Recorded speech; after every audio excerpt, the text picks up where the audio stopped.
सर्दियों के मौसम में ठंडी से राहत पाने के लिए हम में से बहुत सारे लोग रात को सोते समय ब्लोअर, हीटर या फिर अंगीठी का यूज करते हैं। क्या आप जानते हैं कि हमारे लिए कितना खतरनाक हो सकता है? आज इस वीडियो में हम बात करने वाले हैं कि ब्लोअर या फिर हीटर जलाकर सोने से या अंगीठी जलाकर सोने से हमें क्या क्या प्रॉब्लम्स फेस करनी पड़ सकती हैं, और साथ ही साथ हम बात करेंगे इसके सॉल्यूशन के बारे में। तो चलिए वीडियो शुरू करते हैं। तो हीटर या फिर ब्लोअर को ज़्यादा यूज करने से हमें दो नुकसान होते हैं। एक तो बिल बहुत ज़्यादा आता है, और दूसरा हमारे शरीर के लिए बहुत ज़्यादा हानिकारक होता है। बिजली का छोड़ देते हैं, अपने शरीर के लिए हम बात करते हैं कि हमारे शरीर के लिए ये कैसे हानिकारक होता है और हम इसे कैसे बच सकते हैं। तो सबसे पहले ये हमारे स्किन को बहुत ज़्यादा ख़राब कर देता है। इसका रीज़न क्या है?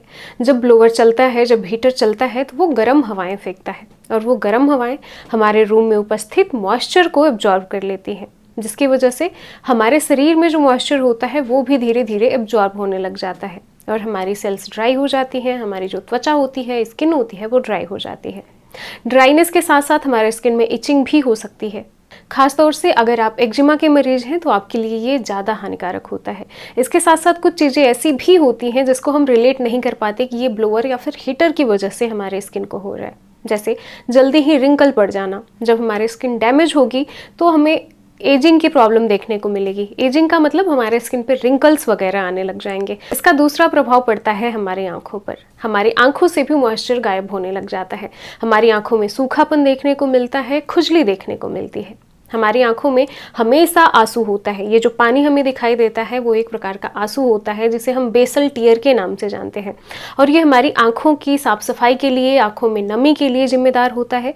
और साथ ही साथ आंखों में आई बूगर बनता है ना, कोने कोने पे येलोविश मटेरियल निकलता है, जो कि हमारी आंखों के साफ सफाई के लिए जिम्मेदार होता है। जब पानी कम बनने लगता है तो इसकी मात्रा भी बेहद कम हो जाती है, जिसकी वजह से हमारी आंखों में इचिंग होती है, दर्द होता है, रेडनेस आती है। और जब हम अपने हाथ लगाते हैं आंखों के पास उन्हें मलने के लिए, खुजली करने के लिए, तो क्या होता है, हमारी आंखों से बैक्टीरिया या जो भी गंदगी होती है हमारी आंखों में जाती है, जिससे इन्फेक्शन के चांसेस बहुत ज़्यादा बढ़ जाते हैं।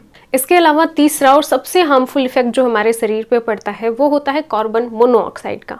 कार्बन मोनोऑक्साइड एक ऐसी गैस होती है जो कि ब्लोअर से या फिर हीटिंग मटेरियल जो भी होता है, जिसे हम रूम को हीट करने के लिए या फिर अपने गाड़ियों वगैरह में लगाते हैं, तो उससे एक गैस निकलती है जिसे हम CO, कार्बन मोनोऑक्साइड के नाम से जानते हैं, और ये कार्बन डाइऑक्साइड से ज़्यादा खतरनाक होती है।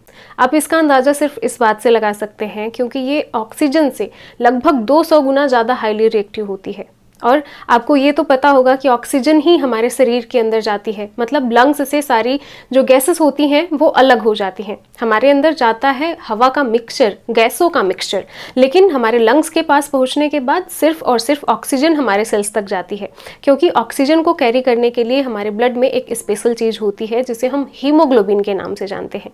लेकिन ये जो कार्बन मोनोऑक्साइड होती है, ये हीमोग्लोबिन से रिएक्ट करने में, उससे रिएक्शन करने में ऑक्सीजन से ज़्यादा रिएक्टिव होती है। ऑक्सीजन से जल्दी ये उससे रिएक्शन कर लेती है। तो इसका मतलब ये ऑक्सीजन के जगह पे अगर हमें कार्बन मोनोऑक्साइड मिले तो ये हमारे ब्लड में जाती है, लेकिन जो हमारा ऑक्सीजन होता है वो हीमोग्लोबिन से रिएक्ट करता है, हमारे सेल्स तक जाता है, और सेल्स में ऑक्सीजन को पहुंचा के वो फिर से खाली हो जाता है, फिर से हमारे लंग्स के पास आता है, और फिर से वहीं ऑक्सीजन ढो के हमारे सेल्स तक ले जाता है। लेकिन जो कार्बन मोनोऑक्साइड होता है वो जब रिएक्ट कर लेता है हमारे हीमोग्लोबिन से, तो वो जो प्रक्रिया होती है वो इरिवर्सिबल होती है। वो फिर टूट के कार्बन मोनोऑक्साइड नहीं अलग होता है और ना ही वो हीमोग्लोबिन को छोड़ता है।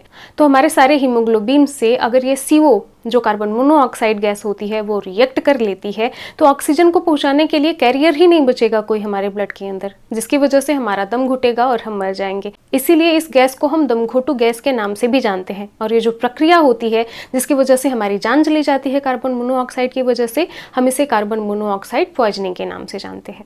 अब हम बात करते हैं कि हम पहचानेंगे कैसे कि हमें कार्बन मोनोऑक्साइड की पॉइजनिंग हुई है या हम कार्बन मोनोऑक्साइड से अफेक्टेड हुए हैं। सबसे पहले चक्कर आना शुरू हो जाएगा, उल्टी आएगा, पेट में दर्द होगा, घबराहट सी महसूस होती है, हमारे शरीर का तापमान धीरे धीरे धीरे धीरे कम होने लग जाता है, और साथ ही साथ हमारा जो ब्लड प्रेशर होता है वो भी लो होने लग जाता है। और जब ब्लड प्रेशर होता है तो क्या होता है, हमें चक्कर आने लगता है, हमारी आंखों के सामने अंधेरा सा छाने लगता है, हम बेहोश भी हो सकते हैं।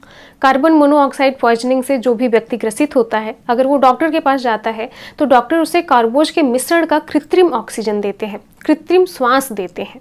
कार्बोज में क्या होता है, 20% CO2 होता है, कार्बन डाइऑक्साइड, और 85% ऑक्सीजन होता है। तो इसको दिया जाता है कृत्रिम श्वास के रूप में, जिससे कि रोगी की जान बचाई जा सके। अब हम बात करते हैं कि हीटर या ब्लोअर से होने वाली हमारी जो शरीर को दिक्कतें होती हैं उसको हम कम कैसे कर सकते हैं। तो सबसे पहले हम मॉइस्चर की बात करते हैं। आपको मॉइस्चर के लिए क्या करना है, किसी कटोरे में या फिर किसी बर्तन में पानी भर के रख देना है।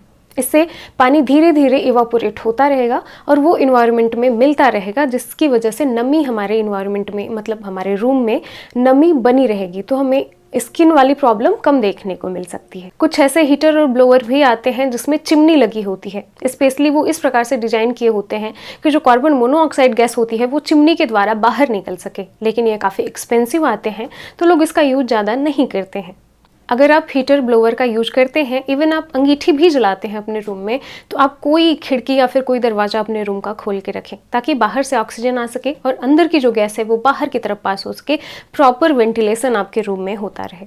खासतौर से अगर आपको ब्रीदिंग से रिलेटेड कोई प्रॉब्लम है, अस्थमा वगैरह, तो आपको हीटर से, ब्लोअर से बहुत दूर रहना है। और अगर आपके घर में छोटे बच्चे हैं तो उस रूम में भी आपको हीटर नहीं जलाना है जिस रूम में छोटे बच्चे रहते हैं, क्योंकि ये बहुत ज़्यादा हानिकारक हो सकता है उन लोगों के लिए। तो ये थी आज की वीडियो। आई होप आपको अच्छी लगी हो। वीडियो यहाँ तक देखने के लिए थैंक यू सो मच। मिलते हैं अपने अगली वीडियो में, तब तक के लिए बाय बाय।